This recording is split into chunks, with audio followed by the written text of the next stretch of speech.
My Best Memories with Food by Wendy Carolina Cruz Arias. Task 1. Topic. This is my best memory about food. I had my sweetest meal during the bitterest time of my life. Hello everyone, my name is Wendy Carolina Cruz Arias, and this is my activity for today. And if you see me that I'm reading a little bit, it's because I don't want to miss any detail about that story that I want to tell you today. So here we go. This is my best memory about food. I had my sweetest meals during the bitterest time of my life. This is one of my favorite childhood memories, even though it is a bittersweet one.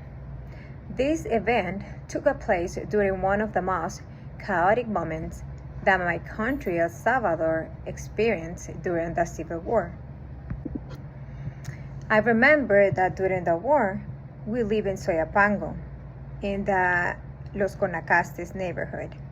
My parents were somewhat well off, if we can say that, in that time.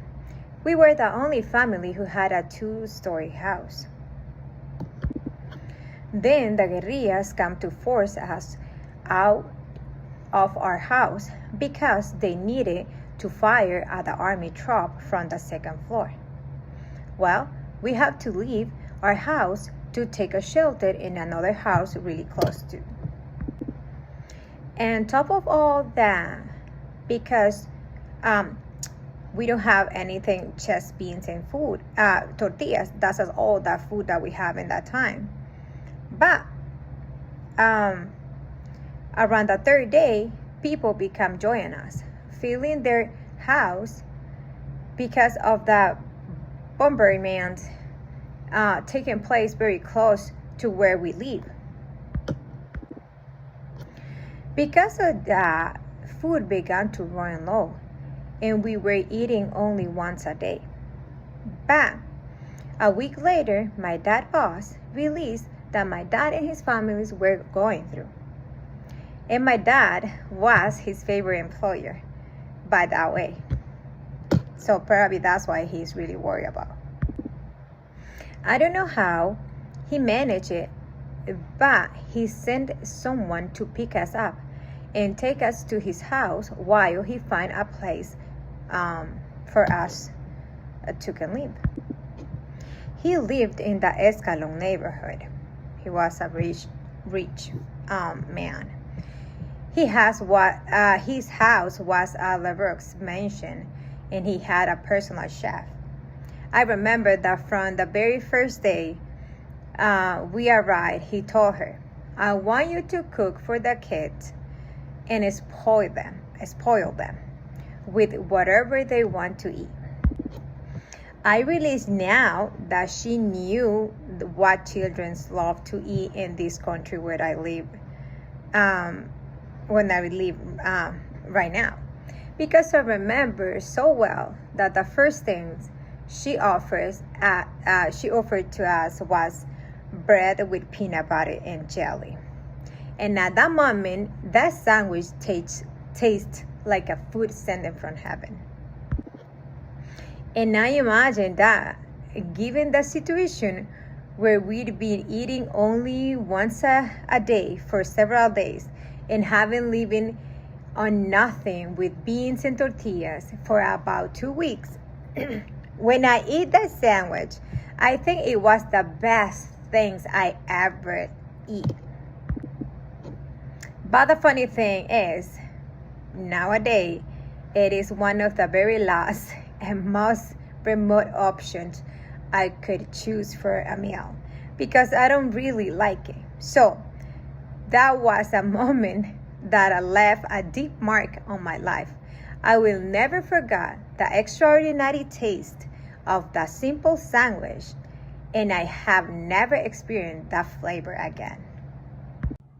Task 2. Topic.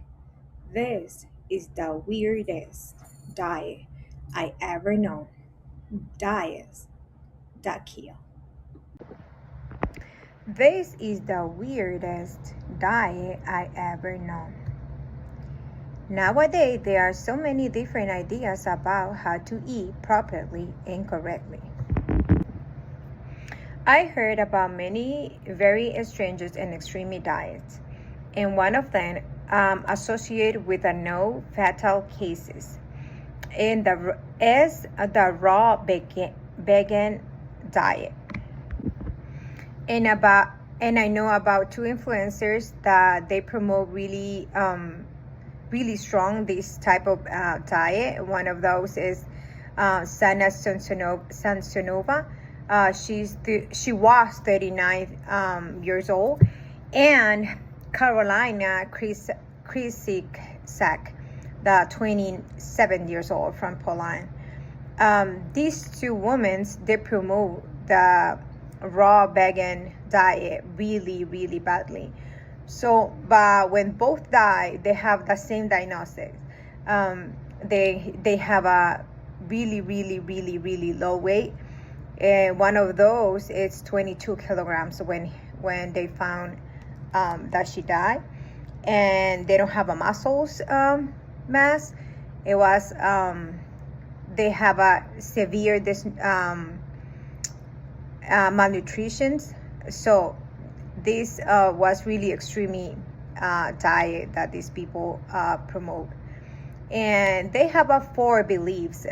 This type of diet, they make it because one, it is this is stemmed from the Hindu and Jama principles of causing no harm in any senses being. They not only abstain from eating animals, but also refuse to exploiting them. They extend this philosophy to plants. They believe that cooking or killing the seed destroys its life potential. Number 2, health, living food. They believe that cooking food in temperature about 42 and 48 Celsius destroy enzymes, vitamins, and food life forces. Number 3, ecology. They argue that raw diet is more sustainable. It is eliminate the need for gas or electricity for cook, reduce waste, and encourage eating local seasonal product. Is the way refuse returning to the lifestyle human led before mastering fire. And number 4, energy and spirituality. They promote, many speak of prana, chi, and vital energy. They believe raw food contain more light energy, and that consuming it make one feel lighter, mentally clear, and more connecting of nature. This involves into the idea that the lightest one die, the pure one become. These mindsets lie behind the case of Sona Sansonova and the others influencers. Task 3. Topic: Going back in time. The relaxing 90s. Going back in time, the relaxing 90s. I think the 90s have everything it takes to evoke the feeling of waiting to return back on time. It's not that they were perfect, it's just that they represent the exact opposite of what exhausts us most today. Number 1, it was the last analog decade, and that brings a sense of peace. There was no WhatsApp. You didn't have to be available 24/7. If you arranged to meet someone at the park, you just went and waiting. If you got lost, you asked for directions.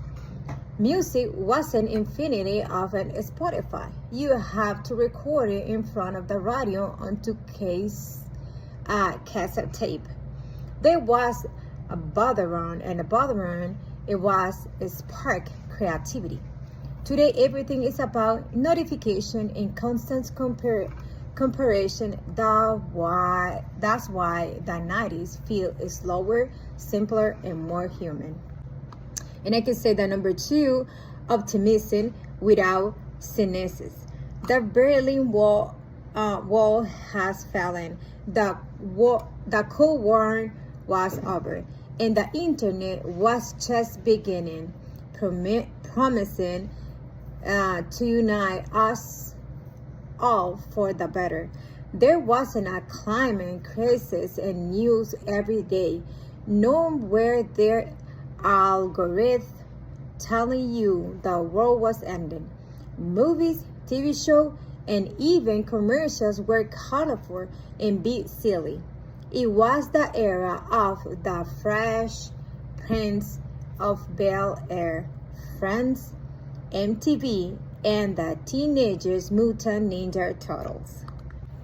And I can say like a number 3, culture was more about tribes.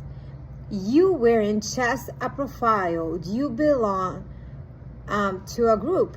The skaters, the hip hop fans, the baggy pants, or the spicy girls devotes.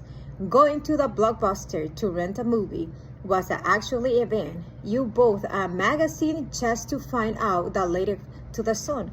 Everything took more effort, so you valued it more. I think the 80s and the 90s were especially time worth reliving. And this is the end. Thank you for watching my video. See you next time. Bye-bye.